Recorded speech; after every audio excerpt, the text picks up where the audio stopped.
Como ya sabrán, todas las PCBs que diseño las fabrico con JLC PCB, una empresa fabricante y ensambladora de PCBs en China que recientemente añadió servicio de impresión 3D y CNC. Y en esta primera parte de 2 les enseñaré cómo ordenar sus PCBs con ellos, entendiendo a detalle todos los parámetros que podemos configurar y así sacarles el mejor partido a nuestros pedidos. Y en la segunda parte les enseñaré cómo no solo fabricar, sino también ensamblar las PCBs. Para poder fabricar una PCB en empresas serias, debemos proveerles un archivo, denominado Gerber, que contiene toda la información de la PCB, como son las pistas, la máscara anti-solder, la de componentes, agujeros, etc. Y este archivo lo podemos exportar desde nuestro programa de diseño preferido. En mi caso utilizo KiCad, pero puede ser Proteus, Altium, Isieda, OrCAD, Eagle, etc. En la descripción del video encontrarán un link que los llevará a esta página, en la que podemos conocer la forma en la que debemos exportar dicho archivo Gerber, para que JLC-PCB lo interprete de la forma correcta, ya que existen muchos parámetros que podemos tocar para exportarlos. Observarán que para algunos programas como Isieda, el tutorial solo menciona el archivo Gerber, pero para otros como KiCad menciona el Gerber pero también el drill. La razón de esto es porque el archivo Gerber se le debe entregar a JLC-PCB como un archivo comprimido, que claramente contiene muchos subarchivos, y entre esos subarchivos debe estar el archivo de perforaciones o archivo drill, y algunos programas como KiCad exportan el archivo drill por separado, por lo que se hace necesario exportar el Gerber, luego el drill y unirlos a ambos en un único archivo comprimido, pero en el caso de Isieda los exporta juntos y no hay nada que hacer adicional. Si entramos a la opción de KiCad 6, que es el que yo utilizo, nos muestra paso a paso cómo debemos realizar el proceso, con imágenes, recuadros rojos, en fin, todo está muy detallado, y los invito a revisar el tutorial adecuado para su programa. En KiCad existen dos formas de hacerlo, la forma manual que aparece en el tutorial y la automática utilizando un plugin, y yo les enseñaré a instalar y utilizar el plugin. En la ventana inicial de KiCad, estando abierto o no el proyecto, entramos a la opción de Plugin and Content Manager y ahí en el buscador escribimos JLC y nos aparecerá este plugin. Damos clic en Install, luego en Apply Changes y cuando termine, dar clic en Close y por último nuevamente en Close.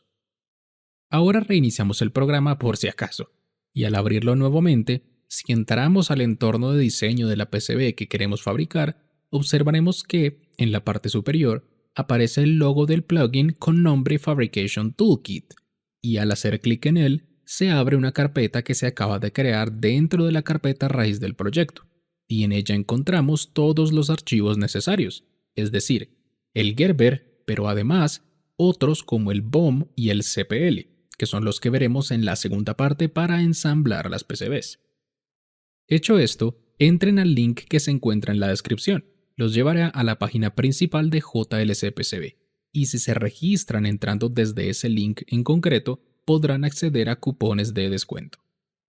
Después de registrarse, que se hace muy fácilmente, daremos clic en Instant Quote para abrir el entorno de pedido de PCBs.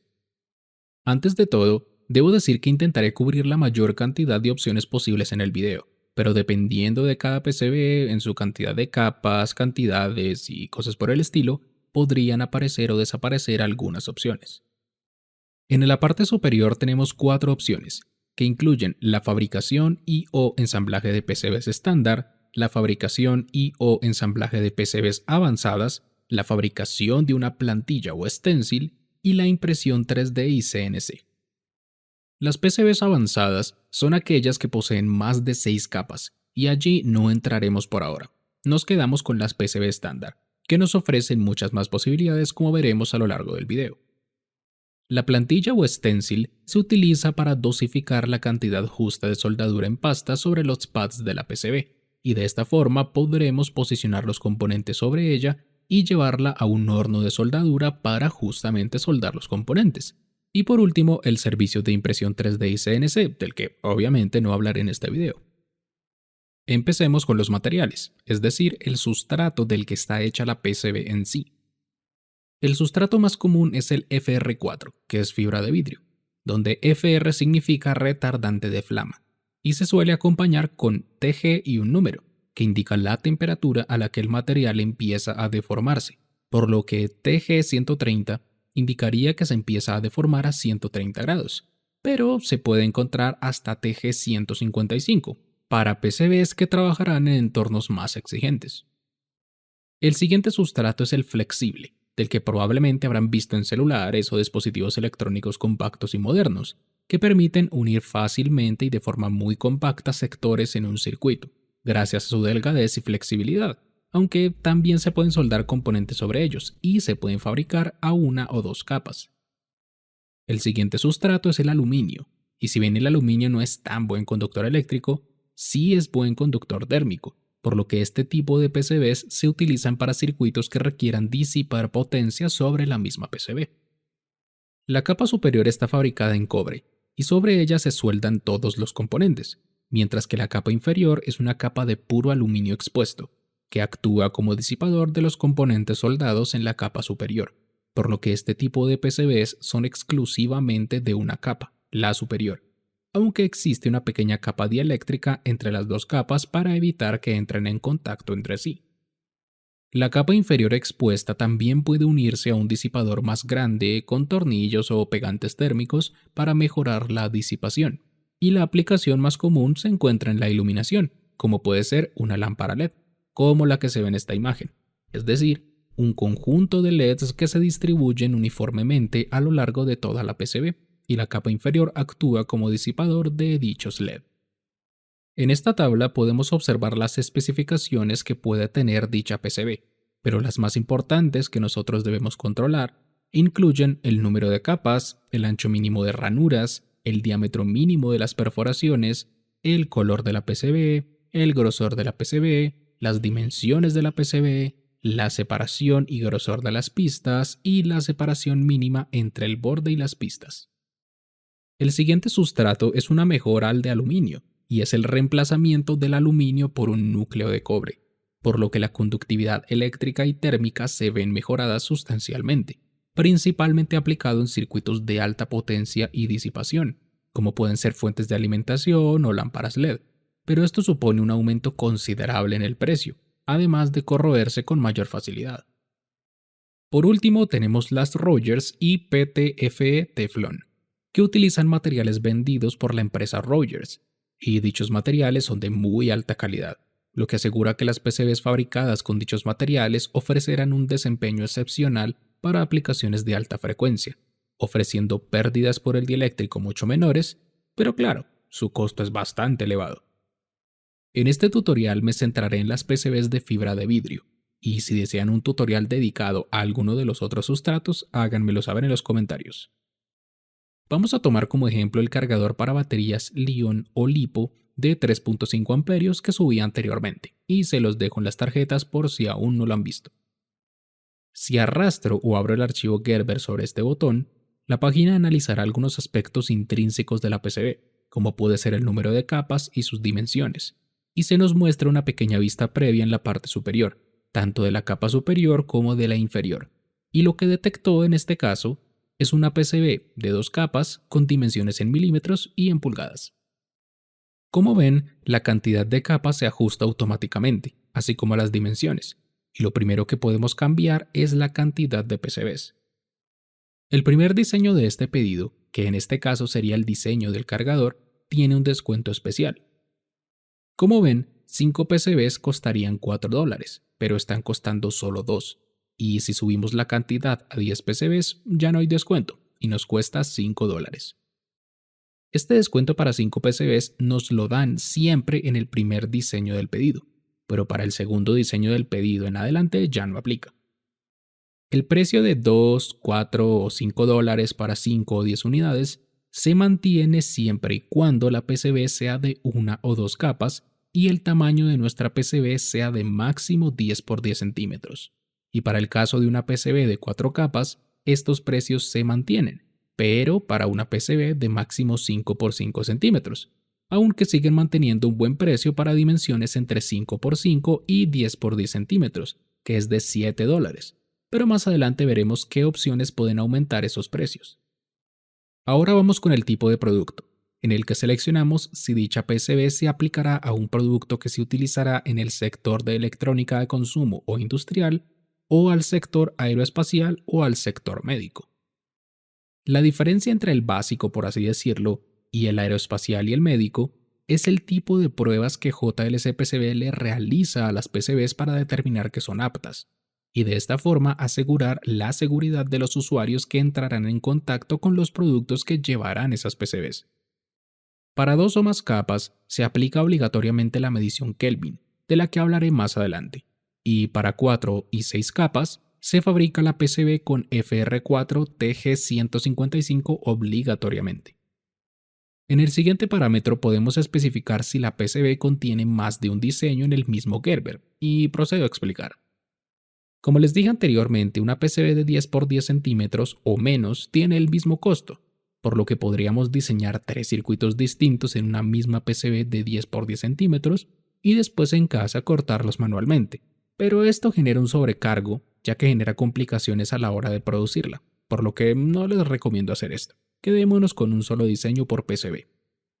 En el siguiente parámetro, podemos elegir si queremos PCBs unitarias o panelizadas, ya sea por parte de nosotros o de JLC-PCB, aunque les recomiendo seleccionar la opción de JLC-PCB.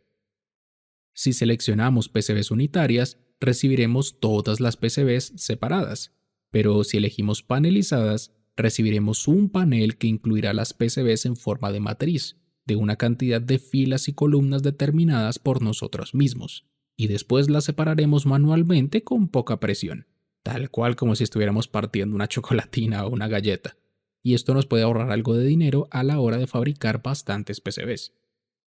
En el formato del panel, escribiremos la cantidad de filas y columnas, recordando que nuestro panel debe tener un tamaño final de mínimo 7 por 7 centímetros. Como la PCB en el eje X mide casi 4 centímetros, debo elegir mínimo 2 columnas, y como la PCB en el eje Y mide casi 1.8 centímetros, debo elegir mínimo 4 filas, y de esta forma desaparece el mensaje de error, aunque podemos elegir de más filas y columnas, según lo deseemos.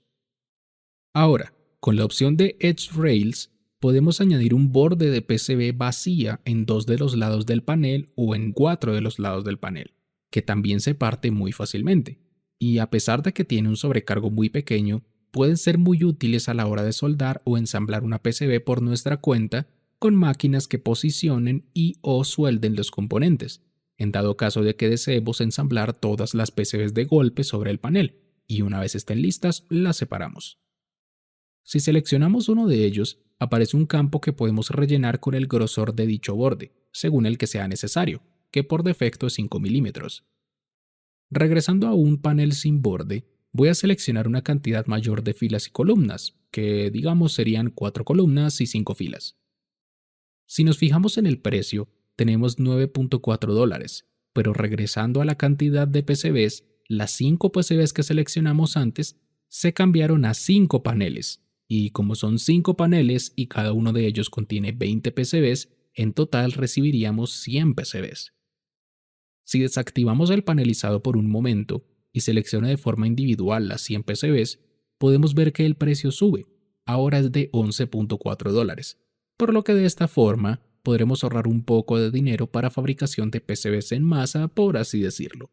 Pero los invito a encontrar combinaciones de filas, columnas y cantidad de paneles que les permita alcanzar el mayor descuento posible. Ahora vamos con el grosor de la PCB, y el estándar es de 1.6 milímetros, pero podemos cambiarlo según nuestras necesidades, aunque no es algo que se suele hacer muy a menudo, y puede generar bastante sobrecosto si lo mezclamos con otro parámetro, que puede ser el color. Aquí podemos elegir entre 7 colores totalmente al gusto del cliente, y ninguno de ellos genera sobrecosto. Lo único que cambia es que la PCB tardará 2 días más en fabricarse con respecto al tiempo de fabricación de una PCB de color verde, el cual puede estar entre 1 y 2 días, así que los demás colores pueden tardar entre 3 a 4 días.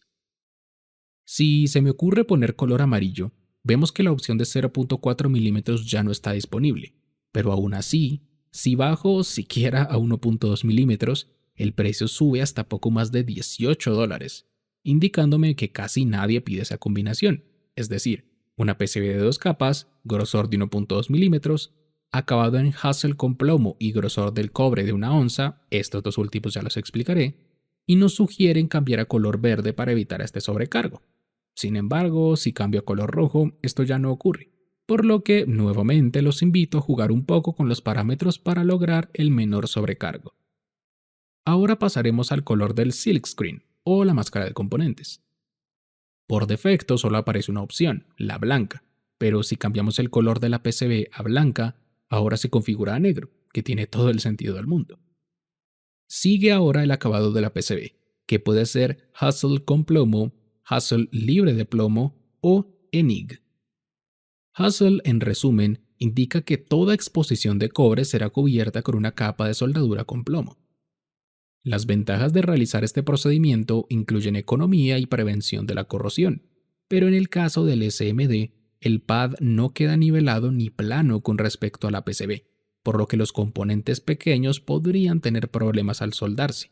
Y en el caso del Through-Hole, el diámetro de las perforaciones puede reducirse un poco debido a la soldadura, y por ende, los componentes pueden no entrar si se tratan de perforaciones con diámetros muy pequeños, aunque este es el método de acabado de PCBs más común. Por otro lado, el Hassel libre de plomo es el mismo proceso, pero utiliza soldadura libre de plomo. Sin embargo, tiene como desventaja un punto de fusión de la soldadura un poco más alto, por lo que costará un poco más soldar los componentes, y claro, genera un pequeño sobrecargo. Por último, ENIG es un acabado mucho más profesional y usualmente aplicado en PCBs industriales, en la que se cubre el cobre con una capa de níquel y oro, utilizando electrólisis, obteniendo alta resistencia a la corrosión y estrés mecánico. Y además, la superficie no queda desnivelada, por lo que es ideal para soldar integrados pequeños o de empaquetados problemáticos, como puede ser el VGA. Pero como desventaja, es mucho más costoso, hace que un proceso de reflow sea difícil de realizar y se puede presentar el síndrome del pad negro, que en resumen no permite la unión eléctrica entre el pad y el componente mediante la soldadura, debido a impurezas en el proceso de electrólisis, es decir, no sirve para nada.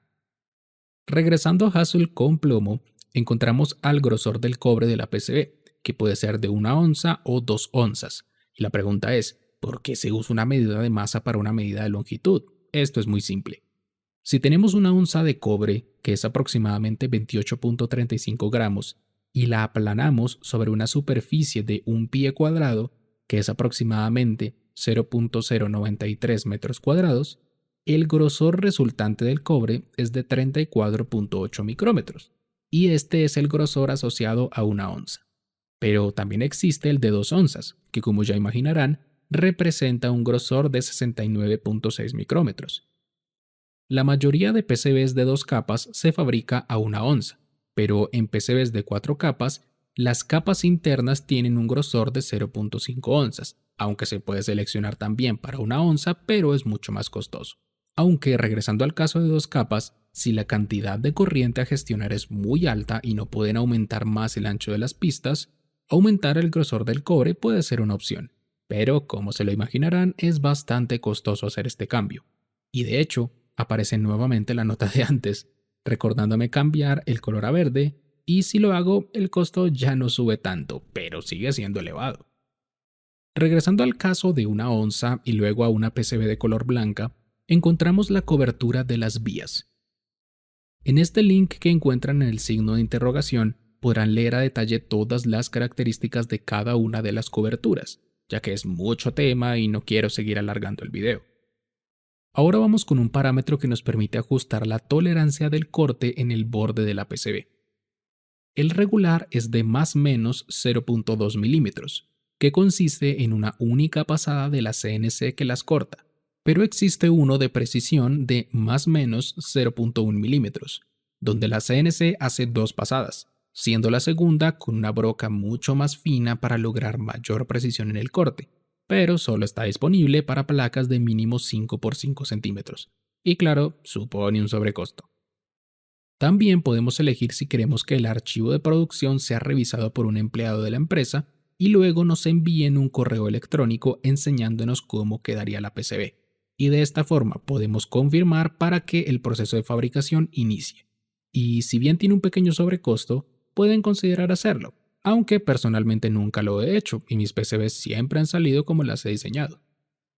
Por otro lado, la empresa le imprime a cada diseño de PCB un número de orden, que se utiliza en la fábrica para identificarlas, pero lo ponen donde mejor les parece, y esto puede ser molesto para algunas personas, por lo que podemos directamente retirarlo a cambio de un pequeño sobrecosto, o podemos elegir dónde lo ponen. Si revisamos mi diseño de la PCB, bajo el inductor tenemos un texto que yo puse, en el que se repite 4 veces JLC. Y si seleccionamos en la página que deseamos especificar la ubicación, ellos buscarán en la PCB dicho texto y pondrán el número de pedido donde se encuentre ese texto sin generar sobrecosto alguno. El siguiente parámetro nos dice que todas las PCBs serán probadas antes de enviarse, es decir, se hace medición de continuidad entre las pistas y se determina si existen cortocircuitos o circuitos abiertos que pueden significar que la PCB está defectuosa. Y en este caso hacen la prueba con todas las PCBs del diseño.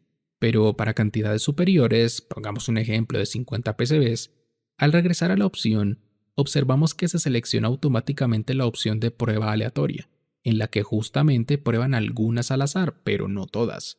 Y en algunos casos podemos seleccionar que no queremos ninguna prueba, o probarlas todas con un sobrecosto.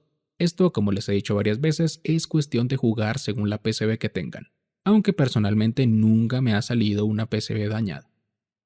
Ahora vamos con los Gold Fingers, y un ejemplo muy cotidiano puede ser los conectores de las RAM de un computador, o una tarjeta gráfica, o una tarjeta de Wi-Fi, en fin, entienden la idea. Y la empresa recubre estos pads para que mecánicamente sean resistentes, pero esto se recomienda únicamente para ENIC, por lo que si seleccionan Hustle, los pads se cubrirán de soldadura. Y como se mencionó anteriormente, la superficie de los pads en Hustle no es uniforme, por lo que no estará preparada para este tipo de aplicaciones. Como se puede ver en este gráfico, es posible elegir si se desea biselar el borde, para optimizar mecánicamente la inserción de la PCB en el conector, pero eso es algo que se puede elegir si se desea o no, aunque en la mayoría de casos se recomienda hacerlo. Pero todo depende de cómo haga contacto la PCB con su conector, aunque como ven, no es posible hacerlo si la PCB mide menos de 5 por 5 centímetros. La opción que sigue es una muy interesante y permite decirle a la empresa si vamos a agregar pads que se cortarán por el borde de la PCB y poder soldarlos sobre otra PCB. Y un ejemplo de esto es el módulo HC05, en el que se puede ver una PCB soldada sobre otra por medio de dichos pads. Y al activar esta opción, nos pregunta cuántos lados de la PCB tiene esos pads. Pero desconozco por qué este proceso genera un sobrecosto tan grande, por lo que nunca lo he aplicado. Por último, vamos a las opciones avanzadas, que son poquitas, empezando por la medición Kelvin de 4 cables. Cuando se hace la comprobación del correcto estado de las PCBs en la empresa, se revisa la resistencia que hay entre un punto A y un punto B. Si no elegimos este tipo de medición, se realiza en el orden de ohmios, mientras que si la elegimos, se hace en el orden de miliohmios, recordando que estas PCBs se aplicarán en el entorno militar, médico y aeroespacial, por lo que PCBs sencillas de proyectos sencillos no necesitan de este tipo de pruebas, aunque la pueden activar, pero el sobrecosto es considerable. Sigue una opción que nos permite poner una hoja de papel entre las PCBs para evitar que se rayen entre sí en el transporte, pero genera un pequeño sobrecosto. Aunque no tengo idea de por qué está desactivada esta opción, tal vez solo se activa para PCBs más grandes, porque con estas tan pequeñas no creo que sea necesario o relevante. Ahora sigue la calidad en apariencia de la PCB. La opción por defecto es la IPC clase 2, pero podemos elegir una mucho mayor, y en esta lista aparece qué significa esa calidad mayor, aunque claro, genera sobrecosto, y para PCBs sencillas no tiene sentido entrar en eso, y lo mismo podría aplicar para la siguiente opción, en la que nos ofrecen la posibilidad de obtener una mejor calidad en la serigrafía, y en esta tabla podemos ver la comparación entre el método por defecto y el sugerido para aumentar la calidad, pero nuevamente genera un enorme sobrecosto. Por último, podemos elegir que las PCBs vengan en una caja con el logo de JLC PCB o una caja en blanco, aunque elegir la segunda opción genera un pequeño sobrecosto, pero tal vez a alguno le interese pagarlo. En mi caso, no tiene sentido hacerlo. Aquí abajo aparecen dos opciones para activar el ensamblaje, que es lo de la segunda parte, y el stencil, pero esto no hace parte de la fabricación de la PCB como tal, por lo que no entraré en ninguna de ellas. Ahora seguiría la parte del pedido. Como ven, puedo hacer un estimado del precio de las PCBs, pero se puede cambiar el tiempo de fabricación por un sobrecosto de precio nada cómodo. Así que les recomiendo que seleccionen el que no genere sobrecosto. Y en cuanto al envío, se puede ver un estimado. En este caso está seleccionado DHL, entregando entre 2 a 4 días por un costo de $17 y un peso del producto de 130 gramos. Pero se puede desplegar este menú y seleccionar una empresa diferente, con precios diferentes y tiempos de entrega diferentes, aunque todo esto dependerá del tamaño de su PCB, la cantidad, del país, etc. Y pueden cambiarlo al final a la hora de realizar el pedido. Para continuar con el pedido, damos clic en Save to Cart y en la parte superior me aparece la PCB que pedí y una opción para ir a ver el carrito. Voy a hacer un simulacro de un pedido de 3 diseños en total, y el proceso para los dos restantes es muy similar al anterior. Al ya estar en el carrito, tenemos los 3 diseños y el costo total de las placas es de $13 sin contar el envío, y el peso total del pedido es de 230 gramos. Al hacer clic en Secure Checkout, aparece la información de envío y de facturación. En mi caso, que envío las placas a Estados Unidos pero que las pago desde Colombia, debo introducir la dirección de envío de Estados Unidos en la primera opción y la dirección de mi casa en Colombia desde donde realizo el pago en la segunda opción, porque de no hacerlo y dejar ambas a la de Estados Unidos, podría tener problemas con la recepción y o pago del pedido. Doy clic en Continue y ahora me aparece el método de envío, donde cada que selecciono una opción u otra, va cambiando el precio del envío en la tabla superior derecha. Como yo casi siempre selecciono DHL, la dejo seleccionada y doy clic en Continue, y me pregunta si quiero pagar directamente, que es la opción recomendada, y si llegara a ocurrir algún problema con el diseño de alguna PCB que no permita que se fabrique, nos hacen el reembolso, pero podemos elegir la segunda opción, en la que nosotros esperamos a que nos envíen al correo electrónico con el que registramos la cuenta la confirmación del archivo, para estar seguros de que la PCB se puede fabricar y ahí sí hacer el pago. Y esto se suele realizar en unos 10 minutos, siempre y cuando los empleados estén trabajando, es decir, en horario laboral chino. Si damos clic en Continue una vez más, ya nos redirigirá al entorno de pago, donde seleccionamos justamente el método de pago. Y si tenemos cupones, aquí los podemos utilizar. Aunque en mi caso, como pueden ver, dejé vencer unos cupones de ensamblaje de PCBs, pero bueno, nada que hacer. Y ahora vamos a esperar una semanita más o menos para que me lleguen las PCBs. O mejor no, si utilizamos la magia de la edición, por lo que aquí les presento la caja del pedido real que hice de unas PCBs. Lo primero que voy a decirles es que estoy utilizando el micrófono de la cámara para que la reacción sea en vivo. Nunca me había llegado una caja, digamos, de este color, de cartón con el logo de JLC-PCB, sino usualmente me llegaban cajas así. ¿Ven? JLC-PCB en azul, en blanco, solo que esta caja contiene muchas PCBs, por lo tanto es normal que tenga este tamaño. Voy a darle la vuelta, ya la abrí por debajo, pero aquí está mi información de envío, así que no quiero que me doxeen. La voy a abrir aquí, le doy la vuelta y aquí está la cajita. Lo primero pueden observar es que hay dos bolsas bien diferenciadas, la roja y la blanca, o bueno, las blancas. Esta roja incluye ensamblaje, es decir, acá hay PCBs ensambladas. Esta no la voy a abrir en este momento, sino la voy a abrir en la segunda parte, en dado caso que haya segunda parte. Por ahora me voy a centrar en estas PCBs. Todas las PCBs vienen dentro de una bolsita de papel burbuja, aunque no tiene mucho aire, es más bien rígido, industrial. Y no sé si deba mostrar este código de barras, pero bueno, viene con un papelito que nos muestra el nombre del Gerber y un poco de información. La manera más sencilla de abrirlas es utilizar una hoja, un bisturí, y abrirlo por un lateral, teniendo cuidado de no rayar las PCBs, obviamente. Y aquí ya podemos abrirlo más fácilmente.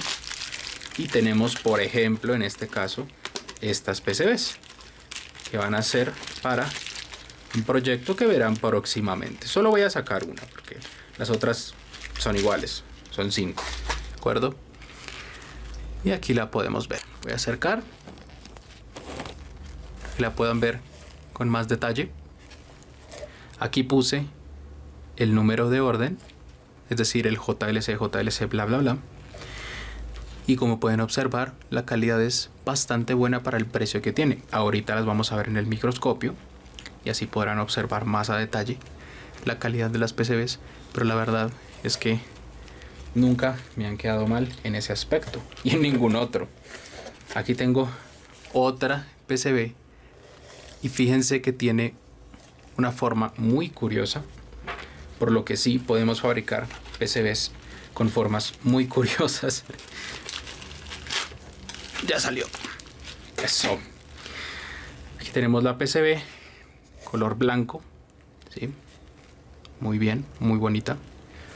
Y por aquí abajo tengo otras PCBs, que esta viene en un empaquetado distinto, por eso quería mostrárselas. Algunas no vienen al vacío, sino que vienen en una bolsita que podemos simplemente rasgar en un lateral.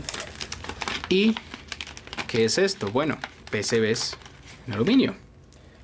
Así que aquí les puedo mostrar mejor. Voy a acercar la cámara. Aquí está, ¿sí? Como pueden ver, aquí están los componentes, ¿sí? Y por la otra parte es puro aluminio. No sé si se estará enfocando bien, creo que sí. Es puro aluminio. Componentes, aluminio. Pero sea como sea, solo me queda decirles que si les interesó este video, si les pareció útil, recuerden, un like no está mal. Y déjenme en los comentarios si quisieran que sacara la segunda parte. Es decir, la parte hablando sobre el ensamblaje. Y por lo pronto solo me queda agradecerles por ver este video. Les habló Juan de Mundo Electrónica y les recomiendo seguirme en todas mis redes sociales para aprender más electrónica. Chaito.